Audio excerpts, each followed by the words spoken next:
1924 का साल था। लंदन के मशहूर अखबार द इलिस्ट्रेटेड लंदन न्यूज़ में ना एक लेख छपता है।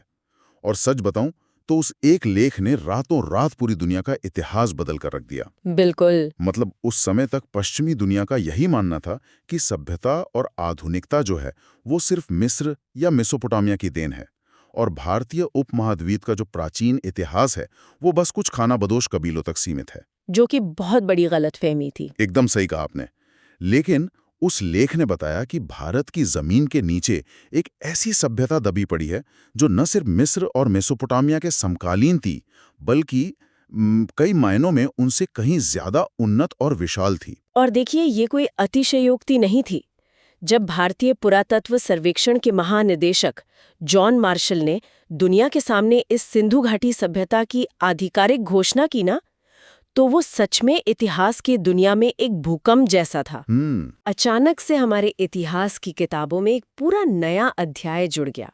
मतलब हम बात कर रहे हैं एक ऐसे साम्राज्य की जिसका फैलाव लगभग 8 लाख वर्ग किलोमीटर में था। 8 लाख? हाँ, 8 लाख। ये कोई छोटा मोटा इलाका नहीं है। अगर हम आज के नजरिए से देखें तो ये मिस्र और मेसोपोटामिया दोनों सभ्यताओं के कुल क्षेत्रफल को मिला दें तो उससे भी बड़ा था। क्या बात कर रही हैं? मतलब आज का पाकिस्तान, पश्चिमी भारत और अफगानिस्तान के कुछ हिस्से सब इसमें आ गए? बिल्कुल। और आज की हमारी इस गहन चर्चा में सबसे दिलचस्प बात यह है कि हमारे पास जो आज टॉपर नोट्स और स्रोत सामग्रियां हैं, वे बताती हैं कि ये सिर्फ एक बड़ा इलाका नहीं था, इसे बाकायदा प्रथम नगरीय क्रांति का दर्जा दिया गया है। सही बात है। तो आज हमारा मकसद सिर्फ खुदाई में मिले बर्तनों की गिनती करना नहीं है। हम ये समझना चाहते हैं कि आज से लगभग 5000 साल पहले बिना किसी आधुनिक तकनीक के लोग इतने व्यवस्थित तरीके से कैसे रह रहे थे। इस नगरीय क्रांति को समझने के लिए ना, सबसे पहले ये साफ करना जरूरी है कि कोई भी सभ्यता रातों रात शहर में नहीं बदल जाती। हाँ, जाहिर सी बात है। ये एक बहुत लंबी प्रक्रिया थी जो मुख्य रूप से 3 चरणों से गुजरी। पहला था प्रारंभिक चरण, जैसे आमरी और कोटदीजी के स्थल, जहां धीरे धीरे कृषि समुदायों का उदय हो रहा था। मतलब गांव बस रहे थे। हाँ। फिर आता है विकसित, या जिसे हम मैच्योर चरण कहते हैं।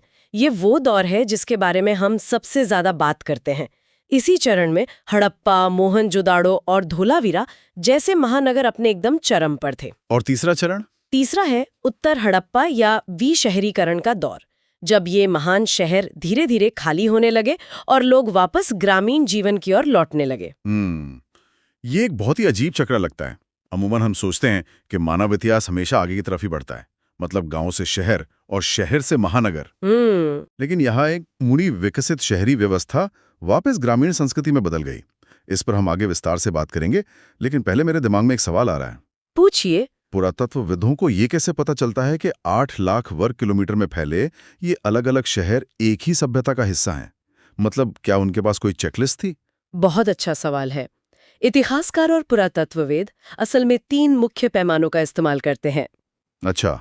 देखिए, अगर किसी खुदाई में लाल और काले रंग के विशिष्ट मिट्टी के बर्तन मिले, पक्की मिट्टी के त्रिकोणीय टेराकोटा के टुकड़े मिले और सबसे महत्वपूर्ण पक्की ईंटें मिले जिनका अनुपात 1-2-4 हो। 1-2-4। हाँ, अगर ये तीनों चीजें मिलती हैं तो ये तय हो जाता है कि वो एक हड़प्पा स्थल है। रुकिए, ये 1-2-4 वाला आंकड़ा बहुत दिलचस्प लग रहा है। क्या ये ईंट की मोटाई, चौड़ाई और लंबाई का अनुपात है? एकदम सटीक। और पता है, ये सिर्फ एक यादृच्छिक या रैंडम आकार नहीं है। तो फिर क्या है? इंजीनियरिंग के दृष्टिकोण से 1-2-4 का अनुपात ईंटों की इंटरलॉकिंग यानी आपस में जुड़ने की क्षमता को सबसे मजबूत बनाता है। अरे वाह! जब आप इन ईंटों से दीवार बनाते हैं ना, तो वे एक दूसरे पर इस तरह से बैठती हैं कि दीवार आसानी से नहीं गिर सकती, यहाँ तक कि भूकंप के झटकों को भी सह सकती है। ये तो कमाल की बात है। लेकिन यहाँ सबसे हैरानी की बात ईंट का आकार नहीं है, बल्कि वो मानकीकरण है। मानकीकरण मतलब स्टैंडर्डाइजेशन। बिल्कुल। 8 लाख वर्ग किलोमीटर में फैले सैकड़ों शहरों में हर जगह ईंट बनाने वाले एक ही मानक का पालन कर रहे थे। ये बात सच में दिमाग घुमा देने वाली है। मतलब आज के समय में देखिए, हमारे पास अंतर्राष्ट्रीय मानक संगठन है। हम तय करते हैं कि दुनिया भर में USB-C चार्जर का एक ही मानक होगा। हाँ, और फिर भी कंपनियां लड़ती हैं। वही तो, कई कंपनियां इसे मानने में आनाकानी करती हैं। लेकिन सोचिए 5000 साल पहले कश्मीर से लेकर महाराष्ट्र तक और बलूचिस्तान से लेकर उत्तर प्रदेश तक ईंटों का एक ही सांचा इस्तेमाल हो रहा था। ये बिना किसी सख्त केंद्रीय सरकार या तानाशाह के कैसे संभव है? यही तो वो रहस्य है जो आज भी शोधकर्ताओं को उलझाए हुए है। देखिए, मेसोपोटामिया में हमने देखा है कि वहाँ के शहर काफी अव्यवस्थित थे, लेकिन वहाँ पुजारियों और राजाओं का बड़ा सख्त शासन था, जो डंडे के जोर पर कानून लागू करते थे। हाँ, लिखित कानूनों के जरिए। लेकिन सिंधु घाटी में मानकीकरण इतना सटीक था, फिर भी हमें किसी भी विशाल महल, केंद्रीय सेना या हथियारों के बड़े जखीरे के सबूत कहीं नहीं मिले हैं। कोई सेना ही नहीं थी, कोई स्पष्ट सबूत नहीं है। ऐसा लगता है कि ये मानकीकरण किसी डर या तानाशाही का परिणाम नहीं था, बल्कि ये एक व्यापारिक समाज की गहरी आवश्यकता थी। अच्छा, मतलब लॉजिस्टिक्स के लिए? बिल्कुल।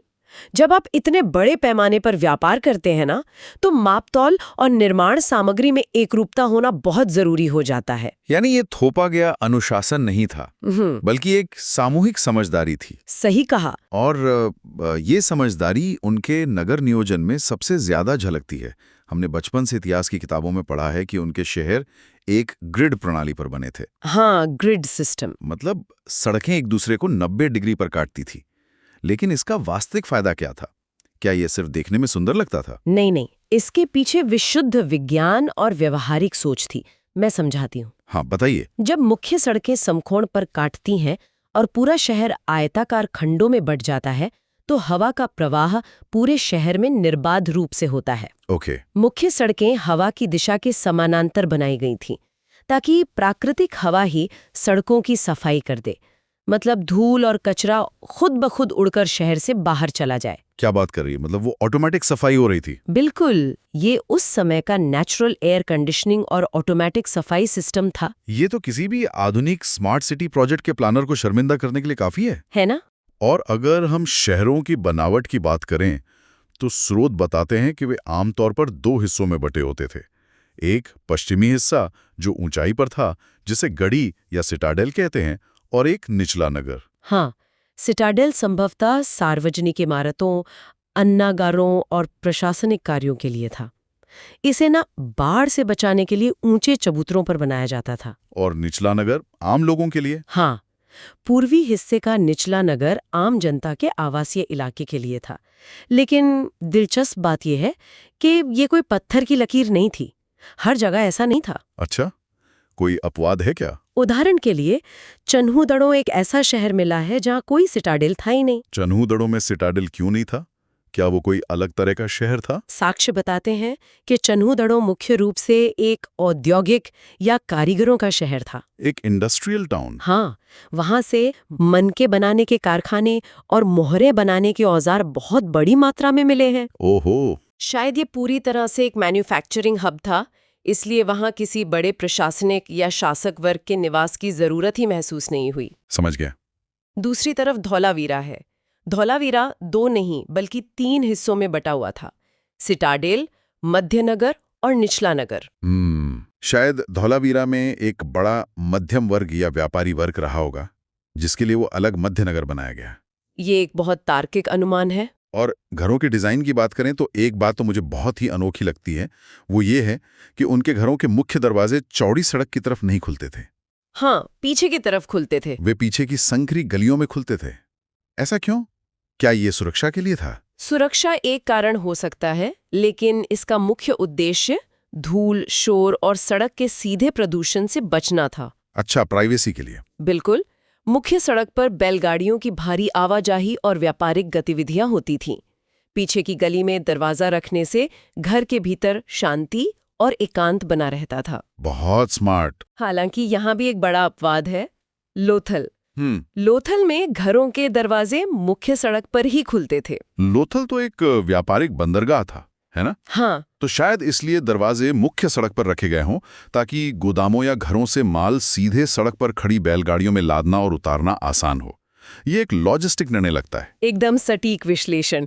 लेकिन देखिए, उनकी इंजीनियरिंग का असली चमत्कार अगर कुछ है, तो वो है उनकी जल निकासी यानी ड्रेनेज व्यवस्था। ओ, ड्रेनेज सिस्टम, वो तो कमाल का था। ये एक ऐसा क्षेत्र है जहां वे अपने समकालीन मिस्र या मेसोपोटामिया से सदियों आगे थे। हर घर से एक पक्की नाली निकलती थी जो गली की नाली से जुड़ती थी और फिर वह मुख्य सड़क की बड़ी और ढकी हुई नाली में मिल जाती थी। और सबसे बड़ी बात, ये नालियां खुली नहीं थी।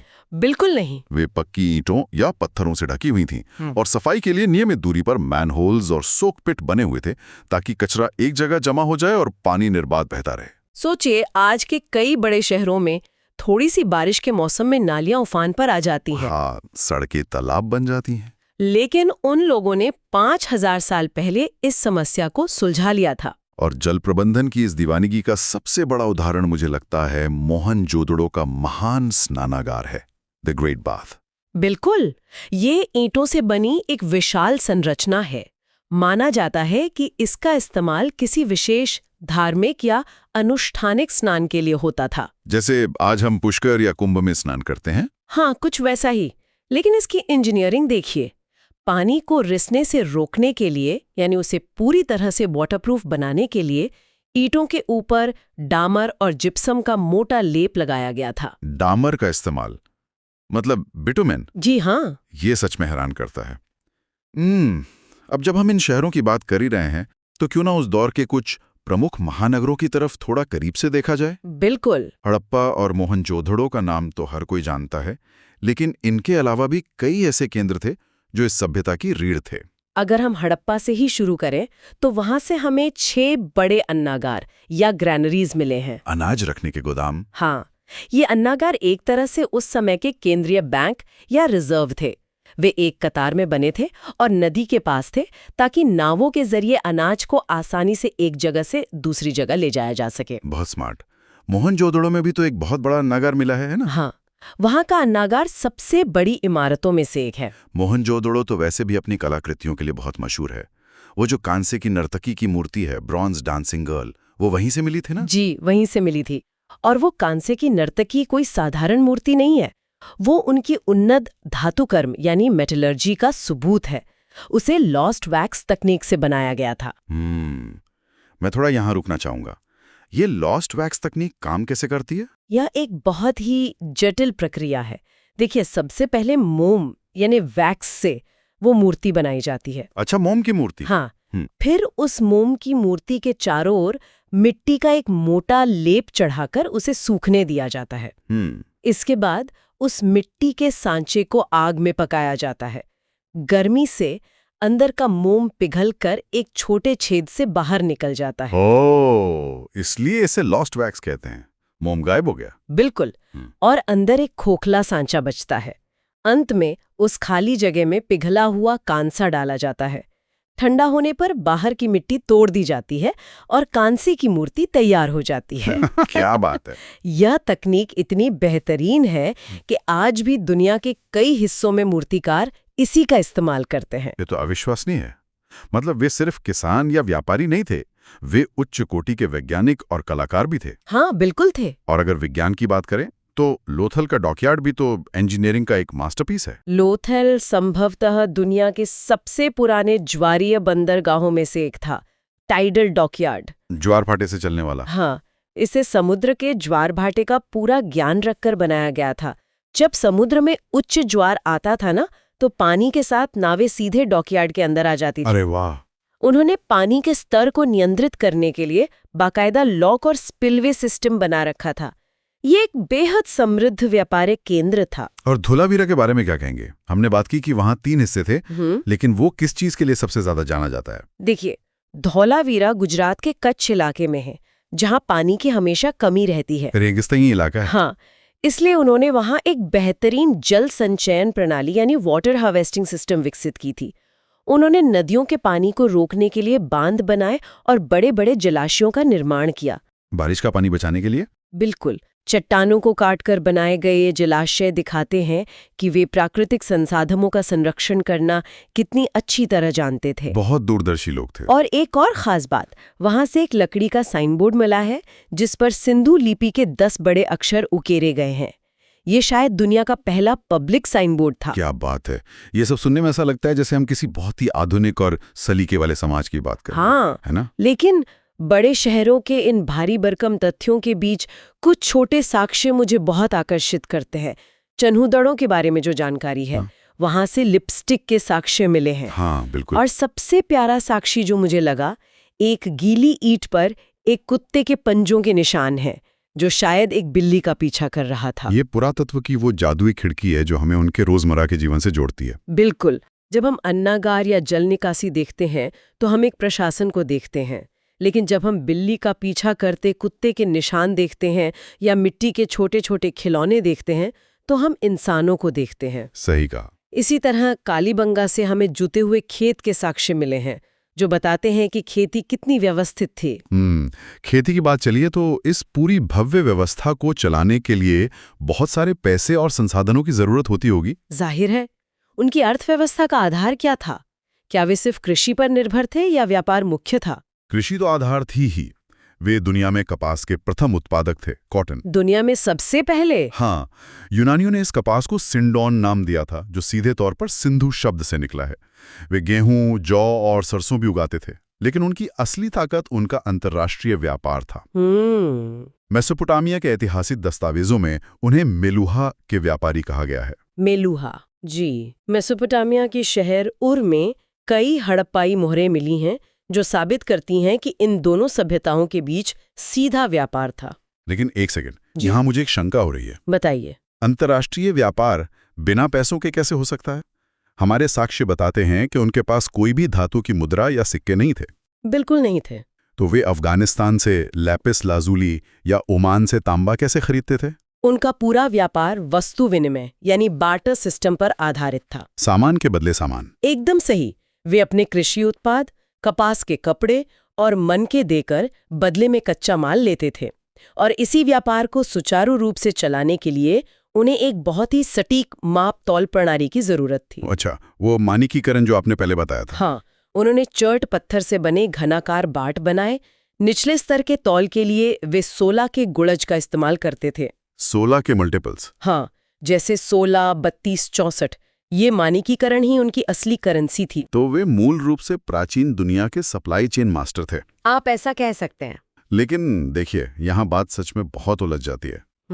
मेरे दिमाग में एक सवाल बार बार आ रहा है। क्या सवाल? इतना सारा अंतर्राष्ट्रीय व्यापार, असीमित संपत्ति, इतने बड़े बड़े शहर, लेकिन सुरक्षा के लिए कोई तलवारें नहीं, कोई ढाल या आक्रामक हथियार नहीं। मानव स्वभाव का इतिहास तो यही बताता है कि जहां संपत्ति होती है वहां लूटने वाले भी होते। सही बात है। तो क्या वे सच में पूरी तरह से शांतिपूर्ण थे, या हम कुछ मिस कर रहे हैं? ये हड़प्पा सभ्यता का सबसे बड़ा और शायद सबसे विवादित रहस्य है। हमें खुदाई में ना के बराबर हथियार मिले हैं। कुछ तो मिला होगा। जो कुछ तांबे या कांसे के औजार मिले हैं ना, वे शिकार या रोजमर्रा के काम के लगते हैं, युद्ध के नहीं। इसी तरह मिस्र या मेसोपोटामिया के विपरीत हमें कोई विशाल मंदिर या पूजा स्थल भी नहीं मिला है। कोई मंदिर भी नहीं? तो फिर उनका धर्म क्या था? ऐसा लगता है कि उनका धर्म बहुत ही व्यक्तिगत और प्रकृति आधारित था। हमें भारी संख्या में पक्की मिट्टी की मातृ देवी की मूर्तियां मिली हैं, मदर गॉडेस। हाँ, जो इशारा करती हैं कि शायद समाज मातृसत्तात्मक था। इसके अलावा मशहूर पशुपति मुहर मिली है, जिसमें एक योगी ध्यान की मुद्रा में बैठा है और जानवरों से घिरा है, जिसे शिव का प्रारंभिक रूप माना जाता है। अच्छा। वे पीपल के पेड़ और एक सींग वाले जानवर की भी पूजा करते थे। कुल मिलाकर उनका ध्यान युद्ध पर नहीं, व्यापार पर था। ये विचार बहुत ही आदर्शवादी लगता है, लेकिन जो चीज इतनी आदर्श है वो हमेशा के लिए तो टिकी नहीं सकी। ये तो प्रकृति का नियम है। एक और चीज जो अनुपस्थित है वो है उनकी आवाज।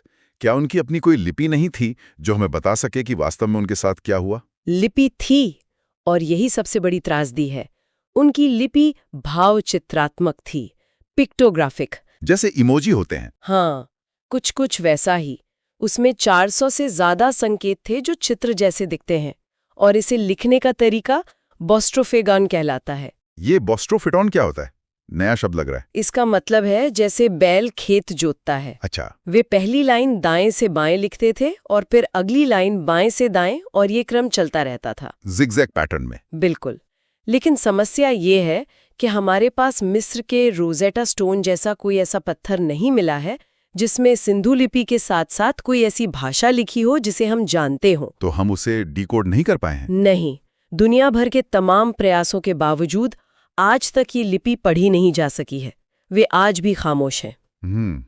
और ये खामोशी उनके पतन के कारण को और भी रहस्यमय बना देती है। इतने शांतिपूर्ण, समृद्ध और समझदार लोग इतिहास के पन्नों से गायब कैसे हो गए? क्या बाहर से किसी ने हमला किया था? देखिए, काफी लंबे समय तक यही माना जाता था। मॉर्टिमर व्हीलर जैसे इतिहासकारों ने सिद्धांत दिया था कि बाहर से आर्यों का आक्रमण हुआ और उन्होंने सभ्यता को नष्ट कर दिया। The Aryan invasion theory. हाँ, लेकिन आधुनिक पुरातत्व और विज्ञान ने इस थ्योरी को पूरी तरह से नकार दिया है। मोहनजोदड़ो में मिले कंकालों का अध्ययन बताता है कि वे किसी युद्ध में नहीं मारे गए थे। फिर क्या हुआ? बाढ़ आ गई थी? जॉन मार्शल का मानना था कि भयानक बाढ़ आई होगी, लेकिन आज के वैज्ञानिक और इतिहासकार जिस सिद्धांत पर सबसे ज्यादा सहमत है वो है जलवायु परिवर्तन, क्लाइमेट चेंज। जी, और पारिस्थितिक असंतुलन। ये पतन अचानक नहीं हुआ था, यह एक क्रमिक विशहरीकरण था। मतलब धीरे धीरे शहर खाली हुए। हाँ, जमीनी हकीकत ये थी कि उस समय मॉनसून का पैटर्न बदलने लगा था। नदियां अपना रास्ता बदल रही थीं, विशेष रूप से घग्गर-हकरा नदी प्रणाली, जिसे सरस्वती भी कहा जाता है, वो धीरे धीरे सूखने लगी। जब नदियां सूखने लगीं और बारिश कम हो गई तो इतने बड़े शहरों और इतनी बड़ी आबादी के लिए अन्न उगाना और पानी की आपूर्ति करना एकदम असंभव हो गया। यानी उनकी पूरी व्यवस्था जो पानी और नदियों पर टिकी थी वही उनके खिलाफ हो गई। बिल्कुल। जब जल संसाधन सिकुड़ने लगे तो व्यापार ठप हो गया। जो व्यवस्था उन्हें बांधे हुए थी वो ढह गई। तो लोग गए कहाँ? लोगों को मजबूरन अपने उन बेहतरीन ईंटों वाले शहरों को, अपनी उन ढकी हुई नालियों को छोड़कर पूरब और दक्षिण की ओर पलायन करना पड़ा। छोटी बस्तियों में? हाँ, वे मरे नहीं, वे बस वापस ग्रामीण हो गए। ये पूरी कहानी ना हमें गहराई से सोचने पर मजबूर करती है। हम आज जलवायु परिवर्तन, नदियों के सूखने और बेतहाशा शहरीकरण की बात करते हैं। बिल्कुल करते हैं। ये सभ्यता हमारे लिए सिर्फ इतिहास का एक पन्ना नहीं है। मुझे लगता है ये एक चेतावनी है कि प्रकृति के असंतुलन के सामने बेहतरीन से बेहतरीन इंजीनियरिंग भी किसी काम नहीं आती। और ये भी कि विकास का असली अर्थ सिर्फ बड़ी इमारतें नहीं है। उनका विकास उनकी स्वच्छता, उनकी समानता और उनकी शांतिपूर्ण सह अस्तित्व में था। एकदम सही बात कही आपने। और इस पूरे चर्चा से ना एक बहुत ही गहरा सवाल उभर कर आता है। हम मानकर बैठे हैं कि वे एक आदर्श शांतिप्रिय समाज थे क्योंकि हमें हथियार नहीं मिले। लेकिन जरा कल्पना कीजिए, जिस दिन धोलावीरा का वो 10 अक्षरों वाला साइन बोर्ड पढ़ लिया जाएगा, या जिस दिन वो रहस्यमयी बोस्टोफिडन लिपि अपनी चुप्पी तोड़ेगी, क्या होगा अगर हमें पता चले कि वे इतने शांतिपूर्ण नहीं थे? या इसके उलट, क्या होगा अगर उन लिपियों में हमें एक ऐसे आदर्श और समानता आधारित समाज को चलाने का वो असली फॉर्मूला मिल जाए जिसे आज की ये आधुनिक और अक्सर हिंसक दुनिया पूरी तरह से भूल चुकी है? सच में वो दिन मानव इतिहास के सबसे बड़े रहस्योद्घाटन का दिन होगा। उनका सत्य हमारी कई धारणाओं को हमेशा के लिए तोड़ सकता है। वो दिन जब भी आए, इतिहास हमेशा दिलचस्प बना रहेगा। आज की इस गहन चर्चा को हम इसी सवाल के साथ विराम देते हैं। एक ऐसी सभ्यता जो हजारों साल पहले धूल में मिल गई, वो आज भी हमें आईना दिखा रही है। बिल्कुल। तो बस सीखते रहिए और इतिहास के इन पन्नों में अपने आज के सवालों के जवाब तलाशते रहिए।